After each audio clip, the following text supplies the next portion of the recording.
Good evening, everyone.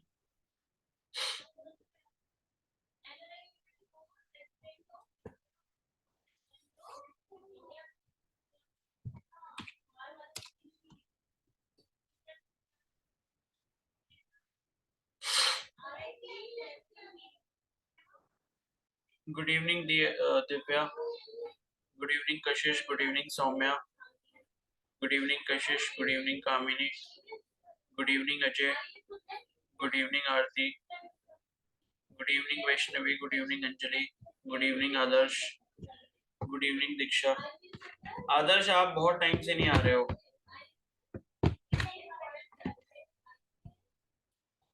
क्यों नहीं आ रहे हो भाई?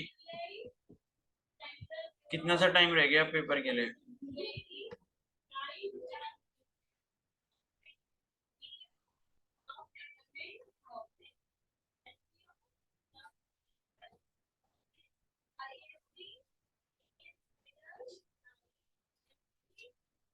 भाई गांव वाँव घूमते रहना बाद में.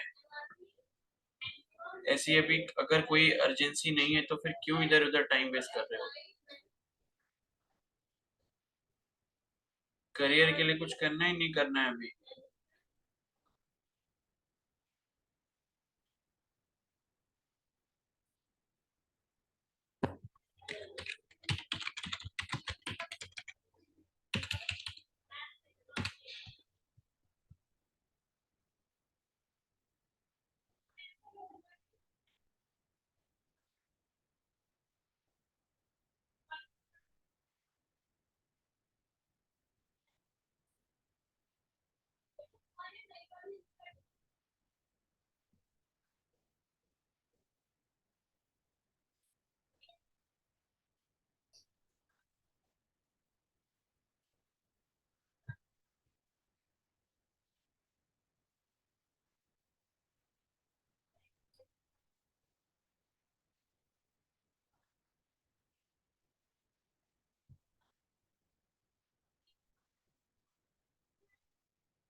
और कल टेस्ट किसने नहीं दिया है?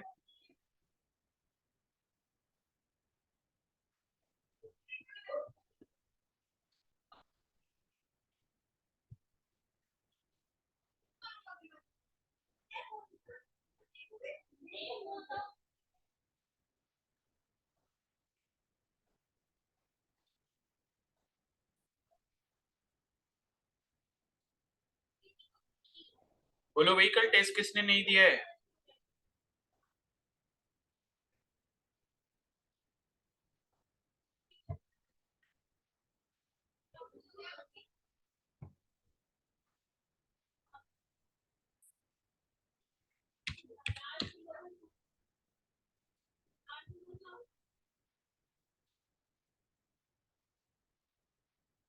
आदर्श चलो वो तो छोड़ो, ठीक है, आपने तो देना ही नहीं है मुझे पता है, तो आपसे तो मैं क्या ही बोलूं. और बाकी लोग कौन है? आपने तो शायद एक भी नहीं दिया होगा अभी जो टेस्ट चल रहे हैं.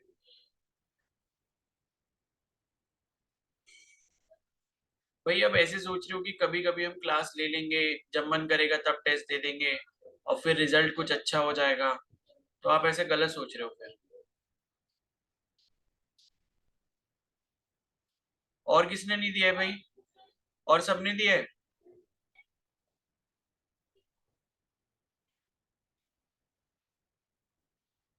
बताओ, बाकी सबने दिया है क्या? यस सर, मैंने Yes. दिए। Yes, sir. Yes, sir. Yes, sir. भाई अब ये भी तो टेस्ट दे रहे हैं ना, जो टेस्ट दे रहे हो फालतू में थोड़ी दे रहे हैं. बाकी लोगों को टाइम नहीं रहता, अपने इतने इंपॉर्टेंट काम रहते हैं.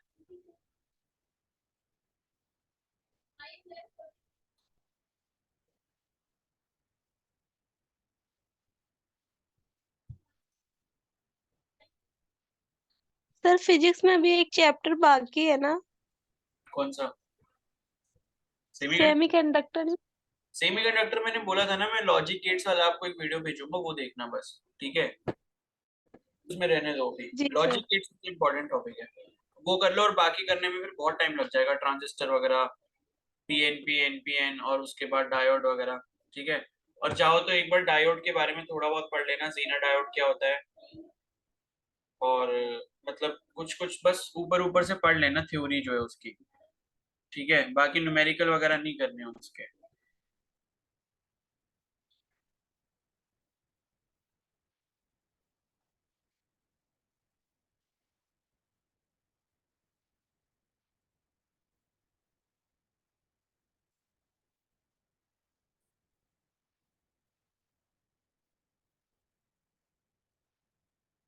आज कौन से चैप्टर का टेस्ट है, कौन सी यूनिट का है? इकोलॉजी। इकोलॉजी। ठीक है, तो टेस्ट फिर आपका 7 बजे से होगा, ठीक है।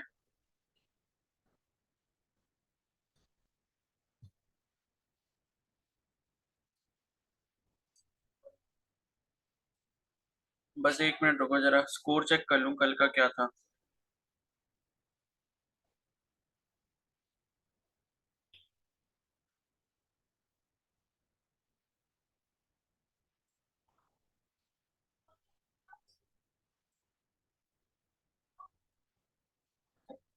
रितु भाई मार्क्स कम आ रहे हैं, 59 है, और दीक्षा आपके भी 59 है, आस्था 44, अंजलि 36। क्या कर रहे हो भाई, क्या है ये मार्क्स? 44 और 36 आउट ऑफ 97, बताओ। आस्था एंड अंजलि। आरती आपके भी 50 हैं बस। सौम्या आपके 55 हैं। ऐसा क्यों हो रहा है? आरती मार्क्स क्यों कम है? सर रिवीजन कम किया था। तो कब करोगे, अब कौन सा मुहूर्त आएगा रिवीजन करने का, ये बताओ। लास्ट का 1 मंथ बचा है बस, आप ये समझ लो। अब अगर आप ये रिवीजन नहीं करोगे तो कैसे काम चलेगा? अब नहीं करोगे तो कब करोगे फिर, ये बताओ। अगले साल करोगे? अब अगर रिवीजन नहीं करोगे, ऑलरेडी ये सारे चैप्टर्स के टेस्ट हमने कर लिए, वही सेम क्वेश्चंस रिपीट हो रहे हैं, और वो भी फिर आप रिवाइज नहीं कर रहे हो। अब मैं आपको जो टेस्ट है वो ऐसे ही कराता रहूंगा, 3 3 4 4 चैप्टर के। अब एक चैप्टर वाला जमाना चला गया, ठीक है।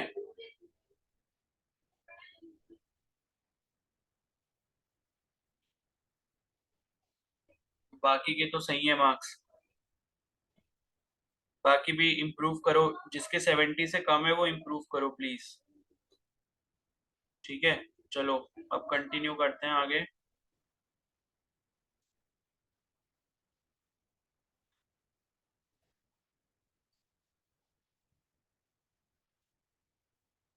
तो अब हम ऑर्गेनिक केमिस्ट्री स्टार्ट कर रहे हैं, ठीक है। Good evening Sneha. तो ऑर्गेनिक केमिस्ट्री जो है वो अपना क्लास 11 से स्टार्ट हो जाता है, मतलब क्लास 11 में जो अपना ऑर्गेनिक का पहला चैप्टर है वो है ऑर्गेनिक केमिस्ट्री के बेसिक्स के बारे में, ठीक है।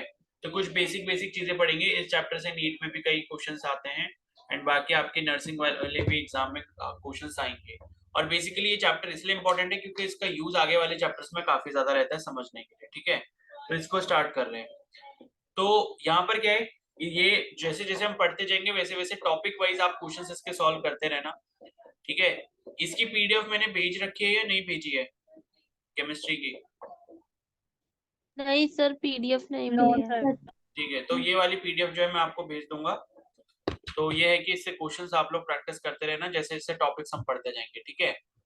तो स्टार्ट करते हैं फिर। ऑर्गेनिक केमिस्ट्री का मतलब क्या होता है, जिसमें हम ऑर्गेनिक कंपाउंड्स के साथ डील करते हैं। और ऑर्गेनिक कंपाउंड्स क्या होता है, इतना आपको समझना है कि भाई जिसमें आपके कार्बन और हाइड्रोजन, ये दोनों एटम किसी भी अगर केमिकल कंपाउंड में पाई जाएंगे, बेसिकली इनको हम हाइड्रोकार्बन कहते हैं, ठीक है।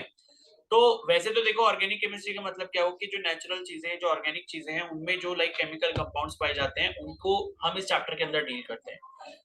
तो नेक्स्ट जो इसका चैप्टर आता है वो आता है हाइड्रोकार्बन। उसमें हम हाइड्रोकार्बन के बारे में पढ़ते हैं, मतलब कोई भी एक ऐसा केमिकल कंपाउंड जिसमें कार्बन और हाइड्रोजन दोनों एटम प्रेजेंट होंगे, एंड इनके साथ साथ आपके और भी एटम प्रेजेंट हो सकते हैं, जैसे ऑक्सीजन हो गया, नाइट्रोजन हो गया, फ्लोरीन हो गया, क्लोरीन हो गया, ठीक है, ब्रोमीन हो गया, आयोडीन हो गया, सल्फर हो गया, ये सारे एटम्स भी हो सकते हैं। लेकिन कार्बन और हाइड्रोजन आपको ऑर्गेनिक कंपाउंड्स में मिलेंगे ही मिलेंगे। तो ये जो है आपको ध्यान रखना है, ठीक है। तो बेसिकली ऑर्गेनिक कंपाउंड्स का मतलब ये हुआ कि वहां पर कार्बन आपका एसेंशियल एलिमेंट है। तो carbon forms covalent bonds with other carbon atom. It also form covalent bond with other elements like HO, NSPX, ठीक है। H क्या हो गया, hydrogen, oxygen, nitrogen, sulphur, phosphorus, and X का मतलब क्या हो गया, हैलोजन। हैलोजन भाई कौन से ग्रुप के एलिमेंट होते हैं? ग्रुप 15। 15। कौन से ग्रुप के होते हैं? 17। भाई इतना टाइम 17। ये आपसे इजी सा क्वेश्चन आपसे पूछा मैंने कि कौन से ग्रुप में होते हैं, इतना टाइम क्यों लग रहा है? तो ग्रुप 17 के एलिमेंट्स को हम हैलोजन कहते हैं। उसमें क्या क्या आते हैं? फ्लोरीन हो गया, क्लोरीन हो गया, ब्रोमीन हो गया, आयोडीन हो गया, बाकी एक दो और होते हैं, ठीक है। फिर उसके बाद है the resulting compounds are studied under separate branch of chemistry called organic chemistry. तो देखो कार्बन के साथ अगर हाइड्रोजन है, ऑक्सीजन है, नाइट्रोजन है, सल्फर है, फास्फोरस है या फिर कोई हेलोजन एलिमेंट है, तो इनके जितने भी कंपाउंड्स होंगे उनको हम केमिस्ट्री की एक अलग सी ब्रांच में पढ़ते हैं, जिसे हम क्या कहते हैं? ऑर्गेनिक केमिस्ट्री कहते हैं, ठीक है। तो organic chemistry deals with the study of hydrocarbon and their derivative. तो हाइड्रोकार्बन मैंने बता दिया कि ऐसे के केमिकल कंपाउंड जिसमें आपके हाइड्रोजन और कार्बन कम से कम ये दोनों तो प्रेजेंट होंगे ही होंगे, लेकिन इनके साथ साथ बाकी सारे एलिमेंट्स भी हो सकते हैं जिनको हम इनके डेरिवेटिव्स कहते हैं। डेरिवेटिव मतलब कि ये इन्हीं से जन्म ले चुके हैं या इन्हीं से उत्पन्न हुए हैं या इन्हीं से इनका एग्जिस्टेंस करता है, ठीक है। उसके बाद है नेक्स्ट यहाँ पर कैटिनेशन क्या प्रॉपर्टी होती है? कैटिनेशन का मतलब होता है कार्बन के अंदर एक कैटिनेशन वाली प्रॉपर्टी होती है। तो कैटिनेशन का मतलब होता है कि कार्बन क्या कर सकता है? बहुत सारी लंबी लंबी चेन्स बना सकता है एटम की, यानी कि कार्बन के पास एक ऐसी कैपेबिलिटी है जिसके द्वारा वो क्या कर सकता है?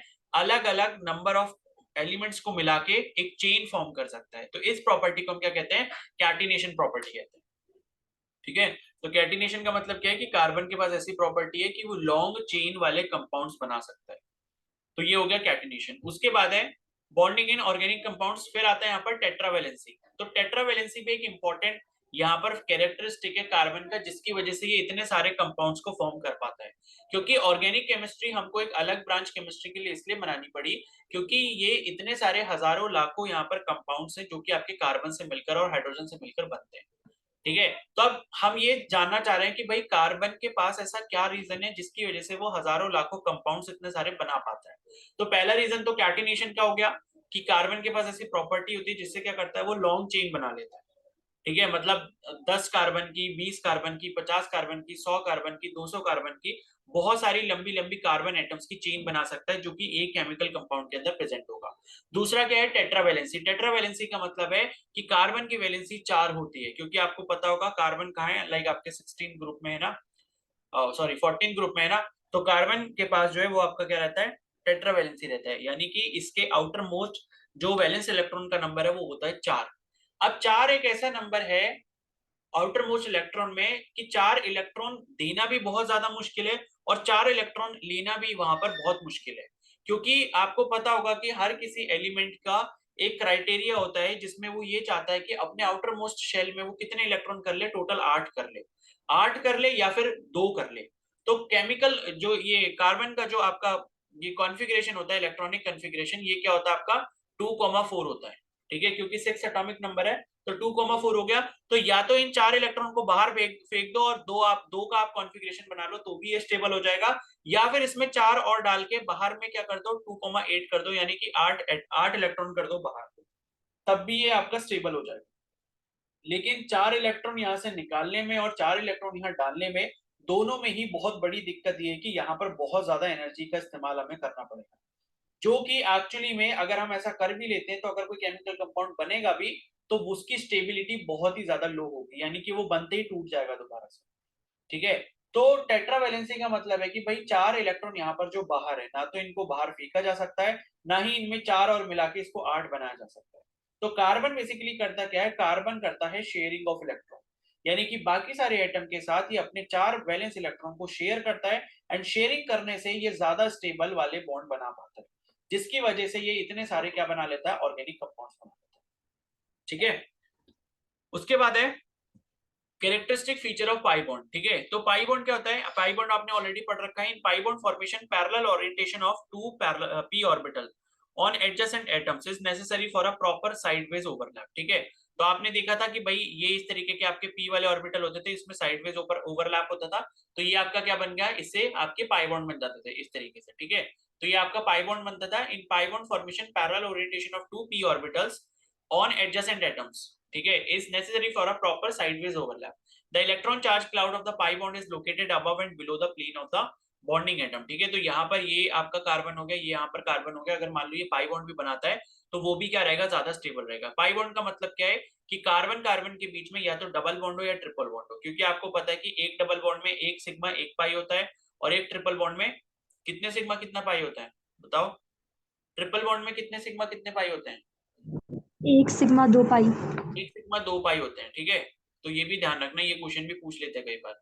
तो एक सिग्मा 2 पाई होता है, तो 2 पाई बॉन्ड आपके ट्रिपल बॉन्ड में होते हैं, एक सिंगल पाई बॉन्ड आपका डबल बॉन्ड में होता है। तो यानी कि कार्बन जब पाई बॉन्ड भी बनाता है, या तो वो कार्बन के साथ बनाए या फिर ऑक्सीजन वगैरह या किसी अदर एटम के साथ बनाए, तो वो भी आपका क्या होता है, स्टेबल होता है। जिस वजह से यही कुछ रीजंस हैं कार्बन के पीछे, जिसकी वजह से कार्बन इतने सारे ऑर्गेनिक कंपाउंड्स बनाने में सक्सेसफुल रहता है, ठीक है। उसके बाद है यहाँ पर structure representation of organic compound. तो यहाँ पर कुछ आपको स्ट्रक्चर वगैरह दिखाए हुए हैं। तो ये जैसे ल्यूइस स्ट्रक्चर हम ऑलरेडी पढ़ चुके हैं कैसे बनते थे, ठीक है। उसके बाद यहाँ पर क्या है, डैश स्ट्रक्चर है, इसमें जैसे इथेन का स्ट्रक्चर बना रखा है। अब ये इथेन, एथीन, इथाइन ये सब क्या होता है, मुझे लगता है कि भाई थोड़ा बहुत आपको इसके बारे में पता होगा, ठीक है। तो देखो क्या है, हमारे पास जो ऑर्गेनिक कंपाउंड्स होते हैं उनकी हमारे पास 3 क्लासेस होती हैं। एक को हम कहते हैं एल्केन्स, एक को हम कहते हैं एल्कीन्स और एक को हम कहते हैं एल्काइंस, ठीक है। अब इनमें डिफरेंस क्या होता है, एल्केन्स वो वाले केमिकल कंपाउंड्स होते हैं या वो वाले आपके हाइड्रोकार्बन या ऑर्गेनिक कंपाउंड्स होते हैं जिसमें सिर्फ और सिर्फ आपको सिंगल बॉन्ड दिखेगा, कोई भी डबल बॉन्ड कोई भी ट्रिपल बॉन्ड वहां पर प्रेजेंट नहीं होगा। एल्कीन्स वो वाले आपके ऑर्गेनिक कंपाउंड होते हैं जिसमें कम से कम एक आपको डबल बॉन्ड दिखाई देगा, कम से कम। 2 भी हो सकते हैं, ज्यादा भी हो सकते हैं, उससे कोई फर्क नहीं पड़ता, लेकिन कम से कम अगर आपको ऑर्गेनिक कंपाउंड में एक डबल बॉन्ड दिख गया, इसका मतलब वो क्या है, एल्कीन ग्रुप का मेंबर है। और एल्काइंस क्या होता है, जिस केमिकल कंपाउंड में या जिस ऑर्गेनिक कंपाउंड में कम से कम आपको एक ट्रिपल बॉन्ड मिल जाए, तो वो आपका क्या हो जाएगा, एल्काइन फैमिली का मेंबर हो जाएगा, कम से कम। अब इस ट्रिपल के साथ और भी ट्रिपल बॉन्ड हो सकते हैं, वो हम नहीं कह रहे, लेकिन कम से कम अगर यहाँ पर एक ट्रिपल बॉन्ड होता है तो ये आपका क्या हो जाता है, एल्काइन ग्रुप का मेंबर हो जाता है, ठीक है। तो अब दूसरी चीज आपको ध्यान क्या रखनी है, एक चीज तो ये ध्यान रखना कि जब हमें आईयूपीएसी नेमिंग करनी होती है उसके लिए भी ध्यान रखो, एक ये सीरीज है, अगर ये किसके लिए, ये नंबर ऑफ कार्बन एटम्स के लिए, ठीक है। तो नंबर ऑफ कार्बन एटम अगर 1 होते हैं तो उसके लिए जो हम प्रीफिक्स का इस्तेमाल करते हैं जब हम आईयूपीएसी नेमिंग करते हैं केमिकल कंपाउंड्स की, तो हम मेथ इस्तेमाल करते हैं एक कार्बन एटम के लिए, 2 के लिए हम एच इस्तेमाल करते हैं, 3 के लिए हम प्रोप इस्तेमाल करते हैं, ठीक है। 4 कार्बन एटम के लिए हम ब्यूट इस्तेमाल करते हैं, 5 के लिए जो है हम पेंट इस्तेमाल करेंगे, ठीक है। और 6 कार्बन एटम होंगे तो उसके लिए प्रीफिक्स हम इस्तेमाल करेंगे हेक्स, और 7 अगर होंगे तो उसके लिए हेप्ट करेंगे, HEPT, और उसके बाद 8 अगर होंगे तो ऑक्ट का इस्तेमाल करेंगे, और 9 होंगे तो नॉन का इस्तेमाल करेंगे, और 10 होंगे तो डेक का इस्तेमाल करेंगे। तो ये जो है ये आपको थोड़ा सा याद रखना, आईयूपीएसी की नेमिंग अगर आती है तो prefix on the basis of number of carbon atom हमको इस तरीके से यूज करने होते हैं, ठीक है। और अगर वो क्या है, उसमें आपको सारे क्या दिख रहे हैं, मतलब सारे के सारे आपको सिंगल बॉन्ड दिख रहे हैं, तो वो एल्केन ग्रुप का मेंबर है, उसके लिए आप जो सफिक्स लगाओगे वो एन लगाओगे, ठीक है। एल्केन के लिए अगर आपको सफिक्स लगाना है तो क्या लगाना होता है, एन लगाना होता है। अगर कोई भी आपको ऐसा ऑर्गेनिक कंपाउंड दिखा जिसमें कम से कम आपको एक डबल बॉन्ड दिख रहा है तो वो एक एल्कीन का मेंबर होगा, एंड उसके लिए सफिक्स आप ईन लगाओगे, ठीक है। और अगर आपको कम से कम एक ट्रिपल बॉन्ड दिखा ऑर्गेनिक कंपाउंड में तो वो एल्काइन ग्रुप का मेंबर है, एंड वहां पर आप जो सफिक्स लगाओगे आईयूपीएसी नेम लिखने के लिए वो YNE आइन लगाओगे।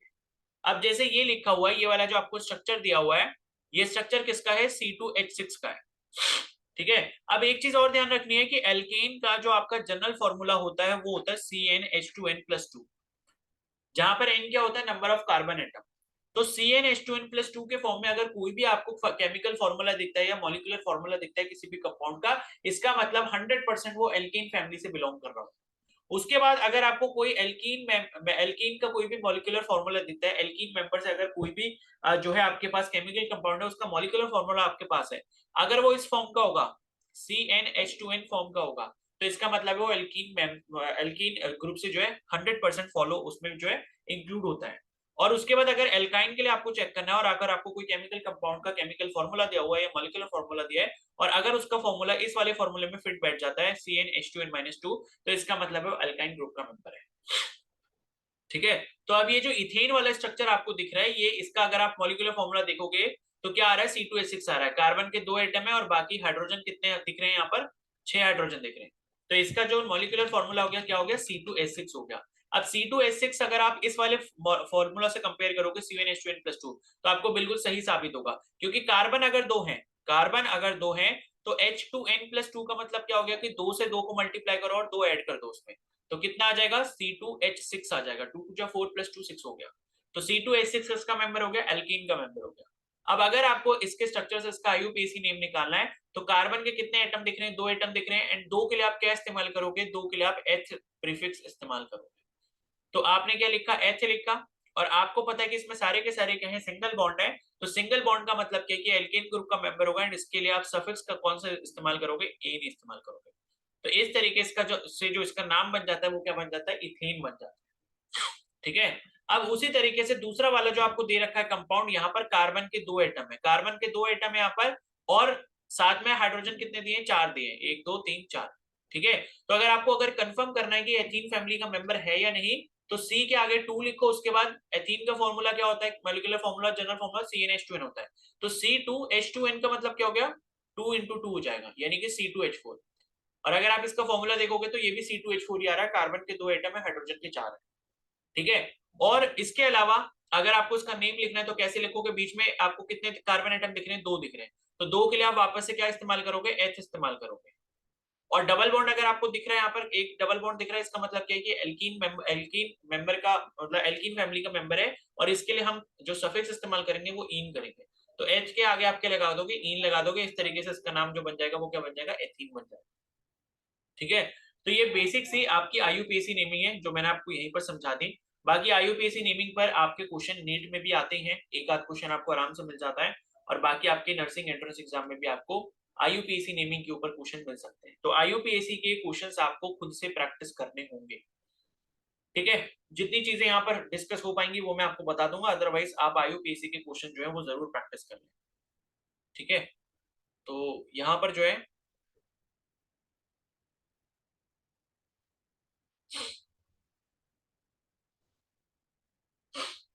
उसके बाद ये कंडेंस स्ट्रक्चर है, बॉन्डलाइन स्ट्रक्चर है, देखो इनमें डिफरेंस कुछ नहीं होता। कंडेंस स्ट्रक्चर में क्या होता है, आप इस तरीके से लिख देते हो, बस इथेन को आपने CH3 लिख दिया, उसमें आप बॉन्ड को रिप्रेजेंट नहीं कर रहे होते, या फिर अगर आप बॉन्ड रिप्रेजेंट करते हो तो सिर्फ डबल बॉन्ड या ट्रिपल बॉन्ड को रिप्रेजेंट करते हो, सिंगल बॉन्ड आप कभी भी रिप्रेजेंट नहीं कर सकते, मतलब कंडेंस स्ट्रक्चर बना रहे हो।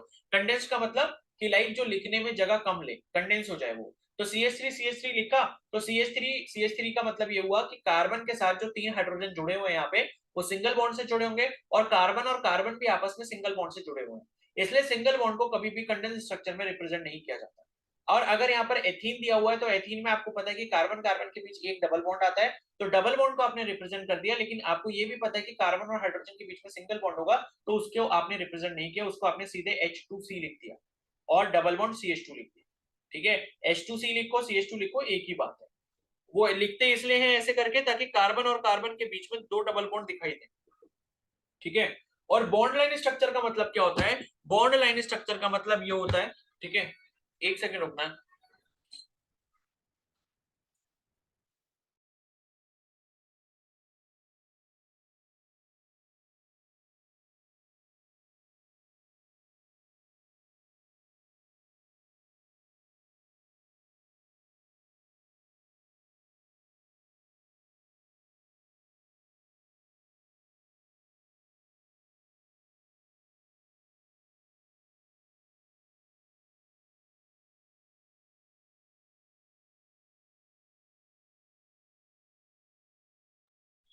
ठीक है, तो ये जो है हम क्या पढ़ रहे थे, बॉन्ड लाइन स्ट्रक्चर। ठीक है, तो बॉन्ड लाइन स्ट्रक्चर में बस आप एक चीज ये ध्यान रखो कि यहाँ पर ये जैसे बॉन्ड लाइन स्ट्रक्चर का मतलब क्या होता है ना, हम लोग क्या करते हैं, ये इस तरीके से रिप्रेजेंट करते हैं, इस तरीके से, और यहाँ पर देखो इसका मतलब क्या होता है ना कि ये जो आपको इसके कॉर्नर दिख रहे हैं, तो ये जैसे कॉर्नर दिख रहा है, ये वाला कॉर्नर हो गया, यहाँ पर एक कॉर्नर है, यहाँ पर एक कॉर्नर है, कॉर्नर का मतलब क्या हुआ, देखो अगर आपको बॉन्ड लाइन स्ट्रक्चर कभी भी दिया हो और आपसे बोला जाए कि भाई इसका नेम बताओ, तो पहली चीज तो आपको ये ध्यान रखनी है कि जहां पर आपको कॉर्नर या फिर एंड दिख रहा होगा, मतलब है वहां पर कार्बन लगा हुआ है। जैसे एंड क्या है, एक एंड पॉइंट ये है, एक एंड पॉइंट ये है, तो 2 एंड पॉइंट हो गए। उसके बाद आपको कॉर्नर कौन कौन से दिख रहे हैं, एक कॉर्नर ये दिख रहा है, एक कॉर्नर ये दिख रहा है, एक कॉर्नर ये वाला दिख रहा है, और एक कॉर्नर ये वाला दिख रहा है। इसी तरीके से दूसरे वाले में देखोगे, ये एंड हो गया, ये एंड पॉइंट हो गया, ये कॉर्नर हो गया, ये कॉर्नर हो गया। तो जितने भी ये कॉर्नर या फिर एंड पॉइंट होंगे, एक ये कॉर्नर रह गया, ठीक है, तो इन सब पर क्या लगा होगा, कार्बन लगा होगा। तो मैं ये कह सकता हूँ कि भाई यहाँ पर कार्बन है, यहाँ पर कार्बन है, यहाँ पर भी, यहाँ पर भी, यहाँ पर भी कार्बन है, यहाँ पर भी कार्बन है, और यहाँ पर भी, और इसी तरीके से यहाँ पर, यहाँ पर, यहाँ पर, और यहाँ पर सब जगह क्या लगा हुआ है, कार्बन लगा है, ठीक है। अब क्या है, ये जो जिगजैग चेन बनी होती है, इस जिगजैग चेन से अगर आपको क्या निकलता हुआ दिखाई दे, एक लाइन अगर बाहर को निकलती हुई दिखाई दे, जैसे कि यहाँ पर एक लाइन निकल रही है, ये जो ब्लू से मैं हाईलाइट कर रहा हूँ यहाँ पर एक लाइन निकली हुई है नीचे की तरफ, तो अगर ये लाइन यहाँ पर बाहर की तरफ निकलती है, तो इसका मतलब ये होता है कि यहाँ इस पर्टिकुलर पॉइंट से एक मिथाइल ग्रुप यहाँ पर बाहर निकला है। मिथाइल ग्रुप किसे कहते हैं, हम CH3 को कहते हैं। ये CH3 को हम क्या कहते हैं, मिथाइल ग्रुप कहते हैं, ठीक है। इस CH3 ग्रुप को क्या कहते हैं, ये बेसिकली एक एल्काइल ग्रुप होता है। एंड कौन सा वाला एल्काइल ग्रुप होता है, मिथाइल, क्योंकि इसमें एक कार्बन एटम है और एक कार्बन एटम के लिए हम मेथ इस्तेमाल करते हैं। तो ये कौन सा वाला एल्काइल ग्रुप हो जाएगा, मिथाइल ग्रुप हो जाएगा, ठीक है। तो ये मिथाइल ग्रुप क्या लगा होगा, यहाँ पर लगा होगा, इसका मतलब है यहाँ पर क्या लगा हुआ है, CH3 लगा इस तरीके से।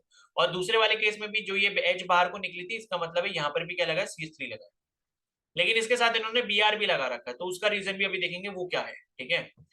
तो इतनी चीज आई होप आपको ये समझ आ गई होगी। अब आपको क्या करना होता है, जब भी कभी ऐसा पूछ लिया जाए, इस तरीके का स्ट्रक्चर दे दिया जाए और बोले कि भाई इसका नेम बताओ, तो आपने पहले तो ये देख लेने कि भाई जितने भी कॉर्नर्स होंगे, जितने भी एजेस होंगे और जितने भी एंड पॉइंट्स होंगे, वहां वहां कार्बन होंगे, तो उसी के अकॉर्डिंग आप जो है चेन यहाँ पर बना लो। अब इस चेन को मैं क्या करता हूँ, सीधा करके बना लेता हूँ, ठीक है। तो ये कार्बन हो गया, उसके बाद एक बॉन्ड लगा दो, फिर एक कार्बन हो गया, फिर एक कार्बन, ठीक है, फिर उसके बाद एक कार्बन, टोटल देख लो कितने कार्बन है, 1 2 3 4 5 6 7, तो 7 कार्बन है, 7 को मैं स्ट्रेट लाइन में जोड़ दे रहा हूँ। अब ये जिगजैग खत्म करके मैं स्ट्रेट लाइन में कर ले रहा हूँ, 1 2 3 4 5 फिर 6 और फिर 7, 7 हो गए। उसके बाद देखो पहला दूसरा तीसरा, तीसरा जो कार्बन एटम है उस पर लाइन निकली थी, और उस लाइन का मतलब क्या मैंने बताया था, मिथाइल ग्रुप होता है, यानी कि CH3 होता है। तो ये स्ट्रक्चर को आपने एक्सपेंड कर लिया। अब क्या है, आपको ये भी एक चीज पता होनी चाहिए कि कार्बन क्या है, टेट्रावैलेंट एटम है, इसको 4 वैलेंसी अपनी कंप्लीट करनी होती है। तो जहां जहां पर आपकी वैलेंसी कंप्लीट नहीं है, वहां पर आप सिंगल बॉन्ड से हाइड्रोजन लगा दो। कैसे, ऐसे करके, मतलब हर जगह आपको कार्बन के 4 बॉन्ड्स पूरे करने हैं। तो पहले जितने भी बॉन्ड्स है उससे मतलब नहीं है, अब हमने जितनी भी जगह बची हुई थी उन सब पे क्या लगा दिया, एक एक हाइड्रोजन लगा देंगे। इस हाइड्रोजन लगाने से क्या हुआ, सारे कार्बन की जो वैलेंसी थी वो यहाँ पर क्या हो गई, पूरी हो गई, ठीक है, इस तरीके से। तो अब अगर इस टाइप की चेन आपके पास आती है, तो पहली चीज तो आपको ये ध्यान रखनी होती है कि जो फंक्शनल ग्रुप लगा होता है, यहाँ पर फंक्शनल ग्रुप कौन सा है, ये है फंक्शनल ग्रुप, ठीक है। ये है आपका क्या, फंक्शनल ग्रुप। कौन सा फंक्शनल ग्रुप है, मिथाइल ग्रुप है या एल्काइल ग्रुप है। तो ये जो फंक्शनल ग्रुप लगा है, आपको ये देखना है, ये जो कार्बन चेन आपकी बन रही है, ये लेफ्ट साइड से ज्यादा पास आपको दिख रहा है या राइट साइड से ज्यादा पास दिख रहा है, बताओ किधर से ज्यादा पास दिख रहा है, लेफ्ट। Left side, left. ठीक है। तो अगर मैं इसको लेफ्ट साइड से काउंट करूंगा तो ये मेरे को पहले जल्दी मिल जाएगा, ठीक है। लेफ्ट और राइट का मतलब यहाँ पर क्या हो रहा है, देखो ये है 1 2 3, तीसरे नंबर पे मेरे को मिल गया। अगर मैं राइट साइड से इसको काउंट करता तो 1 2 3 4 5, ये 5 पे मिलता। तो 5 क्या हो गया, ज्यादा दूर हो गया, मुझे ज्यादा चलना पड़ा। तो मुझे ऐसी लोकेशन ढूंढनी होती है काउंट करने के लिए जहां से मेरे को फंक्शनल ग्रुप सबसे पहले मिल जाए। तो मुझे पता लग गया कि भाई functional group left hand side से मेरे को पहले नंबर पे मिल रहा है, तो लेफ्ट हैंड साइड से मैं कार्बन को नंबरिंग दे दूंगा। 1 हो गया ये फर्स्ट कार्बन, ये सेकंड कार्बन, ये थर्ड कार्बन, और उसके बाद 4 फिर 5 फिर 6 और फिर 7। अब देखो तीसरे कार्बन के ऊपर ये जो पूरी मतलब चेन बनी है, कार्बन की स्ट्रेट लॉन्ग चेन बनी है, क्योंकि हमें क्या निकालना होता है, हमें सबसे पहले सबसे लंबी चेन देखनी होती है। तो सबसे लंबी चेन कार्बन की ये वाली है। अब इस कार्बन की लंबी चेन पे तीसरे नंबर पे क्या लगा हुआ है, मिथाइल ग्रुप लगा है। तो सबसे पहले हम फंक्शनल ग्रुप को यहाँ पर डिफाइन करेंगे। तो हम यहाँ पर क्या लिखेंगे, हम यहाँ पर क्या लिखेंगे, 3 के बाद डैश लगाएंगे, डैश के बाद क्या लिखेंगे, मिथाइल लिखेंगे। और उसके बाद जो हमने कार्बन की लॉन्गेस्ट चेन सेलेक्ट करी थी, उसमें टोटल कितने एटम थे, 7 कार्बन के एटम थे। तो 7 के लिए हम जो अपना यूज करते हैं प्रीफिक्स, वो क्या होता है, हेप्ट होता है, हेप्ट। और उसके बाद आप देख रहे हो सारी कार्बन चेन में सारे के सारे सिंगल बॉन्ड है। सिंगल बॉन्ड का मतलब क्या है कि एल्केन ग्रुप का मेंबर है। इसके लिए हम जो सफिक्स इस्तेमाल करेंगे वो ANE एन करेंगे। तो 3 मिथाइल हेप्टेन जो है वो क्या हो जाएगा, इसका IUPAC नेम हो जाएगा, या फिर इसका जो है मॉलिक्यूलर नेम हो जाएगा, ठीक है। ये समझ आ गया सभी को यस सर। कि ऑनलाइन स्ट्रक्चर से कैसे आप बनाओगे। तो एंड पॉइंट जो भी होंगे और कॉर्नर पॉइंट जो भी होंगे, उन्हें बस आप क्या करोगे, कार्बन कार्बन दे दोगे। अब दूसरा वाला भी इसी तरीके से हम यहाँ पर डिफाइन कर लेते हैं। दूसरा वाला कैसे करेंगे, तो देखो दूसरे वाले केस में आपको टोटल जो जिगजैग वाले कार्बन एटम दिख रहे थे, टोटल 4 दिख रहे थे, ठीक है। तो 4 को मैं क्या कर लेता हूँ, यहाँ पर स्ट्रेट लाइन में बना लेता हूँ, 1 2 3 4, 4 थे ये। उसके बाद देखो यहाँ पर क्या हुआ था, इन्होंने एक चेन निकाली थी, ठीक है। उसके बाद इन्होंने क्या करा था, उसके बाद इन्होंने यहाँ पर ये नीचे चेन निकाल के बी आर को लगा रखा था। तो नीचे चेन लगा के इन्होंने बी आर को लगा रखा है। तो इसमें क्या होगा एक्चुअली में, कौन से वाले कार्बन एटम पर है ये, एक सेकेंड, 2, ठीक है। तो ये दूसरे पर इन्होंने बी आर को लगा, ठीक है। तो अब देखो यहाँ पर क्या है, जब ऐसा है कि जो इन्होंने ये एज बाहर को निकाली है, अगर ये एज खाली होगी तो ये आपका एल्काइल ग्रुप होगा, जैसे यहाँ पर था। जैसे यहाँ पर कुछ भी इन्होंने नहीं लिखा था एज निकाल के, वो जो लाइन उन्होंने बीच में से निकाल दी थी, अगर कुछ भी नहीं लिखा है तो वो क्या होगा, एक एल्काइल ग्रुप होगा बेसिकली। अगर कुछ भी और नहीं लिखा है तो वो मिथाइल ग्रुप ही माना जाएगा, CH3 माना जाएगा। लेकिन अगर उसके आगे कुछ भी लिखा हुआ है तो इसका मतलब उसी को आप क्या कर दोगे, ज्वाइन कर दोगे। तो मैंने बी आर को ज्वाइन कर दिया। अब बाकी जहां पर भी यहाँ पर कार्बन की वैलेंसी पूरी नहीं हो रही तो कार्बन के 4 बॉन्ड हम कंप्लीट करेंगे। तो 1 2 3 और बाकी एक तो ये बगल वाले से जुड़ा हुआ है। तो ये वाले कार्बन के 4 बॉन्ड हो गए और सेकंड वाले कार्बन के 3 ही बॉन्ड पूरे हो रहे हैं, तो ऊपर एक बॉन्ड लगा देंगे। फिर इस वाले के 2 लगाएंगे, इस वाले के वापस से 3 लगाएंगे। और जहां जहां पर जो है आपके ये कार्बन की वैलेंसी कंप्लीट नहीं हो रही थी, वहां पर आपके जोड़ दोगे हाइड्रोजन जोड़ दोगे, ठीक है, इस तरीके से। अब आप क्या करोगे, मैंने आपको बोला सबसे पहले कार्बन की लॉन्गेस्ट चेन देखनी होती है। तो कार्बन की सबसे लंबी चेन मेरे को यही वाली दिख रही है।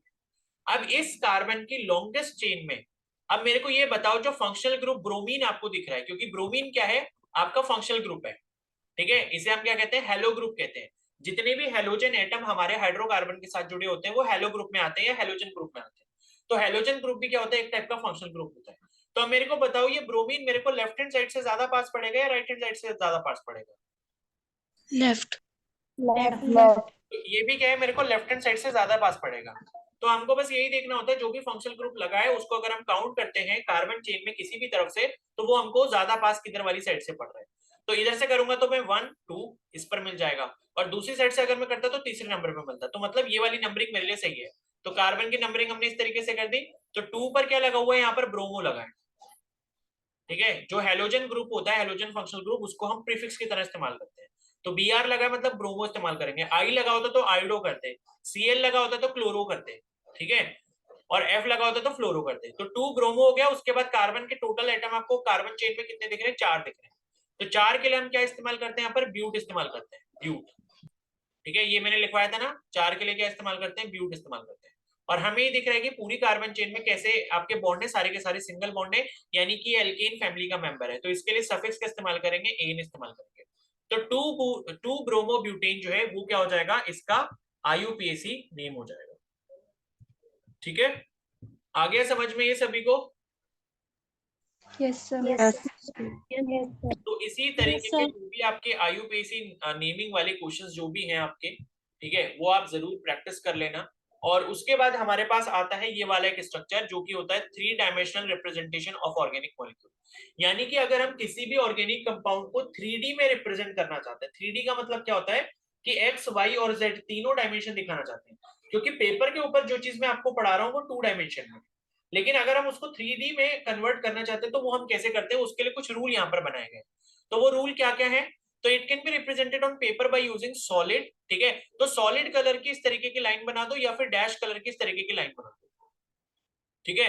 अब देखो यहाँ पर रूल क्या लिखा हुआ है, अगर आप खाली सिंगल लाइन बनाते हो, जैसे ये वाली एक लाइन बनाई, ये वाली एक लाइन बनाई, जैसे अभी हम ये कार्बन कार्बन की लाइनें बना रहे थे, जो सिंगल सिंगल डैश लगा रहे थे, अगर आप ये सिंपल इस तरीके का डैश आप लगाते हो किसी भी केमिकल कंपाउंड में, तो वो जो बॉन्ड आपने बनाया है वो बॉन्ड कहां पर होगा, वो प्लेन ऑफ द पेपर में होगा। यानी कि जिस पेपर पर आप ड्रॉ कर रहे हो उस कार्बन कंपाउंड को, उस पेपर के प्लेन में वो बॉन्ड को आपने रिप्रेजेंट करा है। इस पतले से डैश का ये मतलब होता है। और अगर आपने ये डार्क कलर का वेज बनाया है, ठीक है, वेज का मतलब क्या हो गया, वेज का मतलब लाइक ना वेज टाइप की हील भी होती है, ठीक है। तो वेज का मतलब लाइक इस तरीके का शेप, इसको हम वेज शेप कहते हैं। तो ये वेज अगर डार्क बना होगा तो ये वेज क्या दिखाएगा कि जो ये वेज के साथ आपने बॉन्ड को जोड़ा है, ये बॉन्ड ऑब्जर्वर की तरफ है। यानी कि मैं ऑब्जर्वर हूं, अगर मैं पेपर में इस स्ट्रक्चर को बना रहा हूं तो ये वाला जो हाइड्रोजन के साथ कार्बन का बॉन्ड बना है वो हाइड्रोजन मेरी तरफ आ रहा है, ठीक है। इस डार्क वेज का मतलब ये होता है। और अगर आप लाइट कलर का वेज बना रहे हो, ठीक है, अगर आप लाइट कलर का वेज बना रहे हो जैसे कि ये बनाया हुआ है, तो इसका मतलब है कि वो बॉन्ड पीछे की तरफ बना हुआ है, यानी कि प्लेन ऑफ द पेपर के पीछे साइड पे। तो ये इसके 3 रूल्स होते हैं। सिंपल डैश अगर बनाए तो bond plane of the paper में है, डार्क कलर का वेज अगर बनाए तो वो बॉन्ड ऑब्जर्वर की तरफ है, और अगर लाइट कलर का या डैश टाइप का जो वेज बनाए, तो अगर इस तरीके का बॉन्ड बनाए तो वो बॉन्ड किधर बना होगा, प्लेन ऑफ द पेपर के पीछे बना होगा।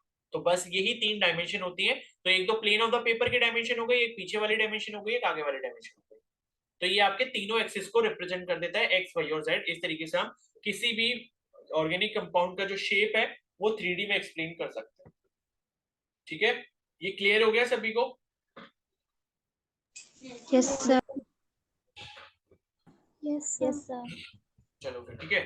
तो इसके बाद क्लासिफिकेशन है, ये जो है हम कल करेंगे सुबह वाली क्लास में, ठीक है, यहाँ से कल कंटिन्यू करेंगे। तो आज मैं आपको बस होमवर्क ये दे रहा हूँ कि प्लीज आप जो है चाहो तो नीट के पीवाईक्यू निकाल लो, इस तरीके से ये निकाल लो, NEET PYQ on IUPAC naming, इस तरीके से क्वेश्चंस निकाल लो और उन क्वेश्चन को प्लीज सॉल्व करने की कोशिश करना। आईयूपीएसी नेमिंग के क्वेश्चन कम से कम 15-20 क्वेश्चन जो आप जरूर सॉल्व कर लेना, उससे आपको काफी ज्यादा हेल्प मिलेगी। ठीक है, तो आईयूपीएसी के क्वेश्चन जो है वो कोई भी करना मत भूलना। और बाकी अभी जो है 7 बजे मैं आपको टेस्ट भेज रहा हूँ, तो अभी आपके पास 15 मिनट का टाइम है, तो 15 मिनट आपको जो करना है वो आप कर सकते हो। मैं आपको 7 बजे जो है टेस्ट भेज दूंगा।